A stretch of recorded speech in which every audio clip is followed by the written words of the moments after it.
एक राधेश्याम नामक युवक था। स्वभाव का बड़ा ही शांत एवं सुविचारों वाला व्यक्ति था। उसका छोटा सा परिवार था जिसमें उसके माता पिता, पत्नी एवं 2 बच्चे थे। सभी से वो बेहद प्यार करता था। इसके अलावा वो कृष्ण भक्त था और सभी पर दया भाव रखता था। जरूरतमंद की सेवा करता था, किसी को दुख नहीं देता था। उसके इन्हीं गुणों के कारण श्री कृष्ण उसे बहुत प्रसन्न थे और सदैव उसके साथ रहते थे। और राधेश्याम अपने कृष्ण को देख भी सकता था और बातें भी करता था। इसके बावजूद उसने कभी ईश्वर से कुछ नहीं मांगा। वह बहुत खुश रहता था क्योंकि ईश्वर हमेशा उसके साथ रहते थे, उसे मार्गदर्शन देते थे। राधेश्याम भी कृष्ण को अपने मित्र की तरह ही पुकारता था और उनसे अपने विचारों को बांटता था। एक दिन राधेश्याम के पिता की तबीयत अचानक खराब हो गई। उन्हें अस्पताल में भर्ती किया गया। उसने सभी डॉक्टर्स के हाथ जोड़े, अपने पिता को बचाने की मिन्नतें की, लेकिन सभी ने उससे कहा कि वो ज्यादा उम्मीद नहीं दे सकते और सभी ने उसे भगवान पर भरोसा रखने को कहा।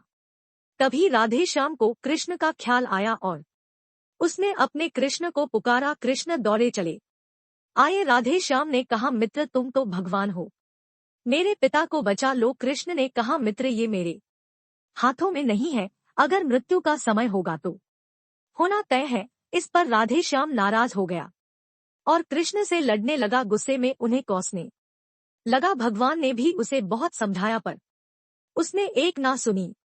तब भगवान कृष्ण ने उससे कहा, मित्र मैं तुम्हारी मदद कर सकता हूँ, लेकिन इसके लिए तुम्हें एक कार्य करना होगा। राधेश्याम ने तुरंत पूछा, कैसा कार्य? कृष्ण ने कहा, तुम्हें किसी एक घर से मुट्ठी भर ज्वार लानी होगी और ध्यान रखना होगा कि उस परिवार में कभी किसी की मृत्यु न हुई हो। राधेश्याम झट से हाँ बोलकर तलाश में निकल गया।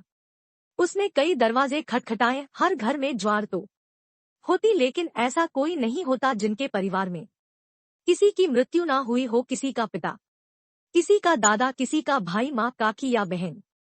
2 दिन तक भटकने के बाद भी राधेश्याम को ऐसा एक भी घर नहीं मिला। तब उसे इस बात का एहसास हुआ कि मृत्यु एक अटल सत्य है, इसका सामना सभी को करना होता है, इससे कोई नहीं भाग सकता। और वो अपने व्यवहार के लिए कृष्ण से क्षमा मांगता है और निर्णय लेता है जब तक उसके पिता जीवित हैं उनकी सेवा करेगा। थोड़े दिनों बाद राधेश्याम के पिता स्वर्ग सिधार जाते हैं। उसे दुख तो होता है, लेकिन ईश्वर की दी उस सीख के कारण उसका मन शांत रहता है। दोस्तों, इसी प्रकार हम सभी को इस सच को स्वीकार करना चाहिए कि मृत्यु एक अटल सत्य है।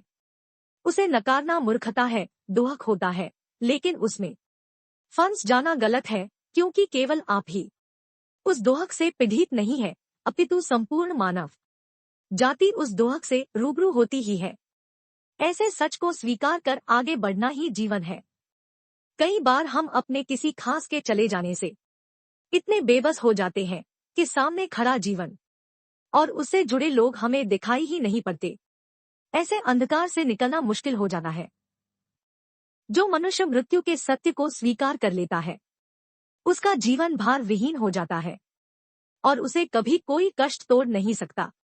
वो जीवन के हर क्षेत्र में आगे बढ़ता जाता है। फ्रेंड्स, आपको स्टोरी कैसी लगी?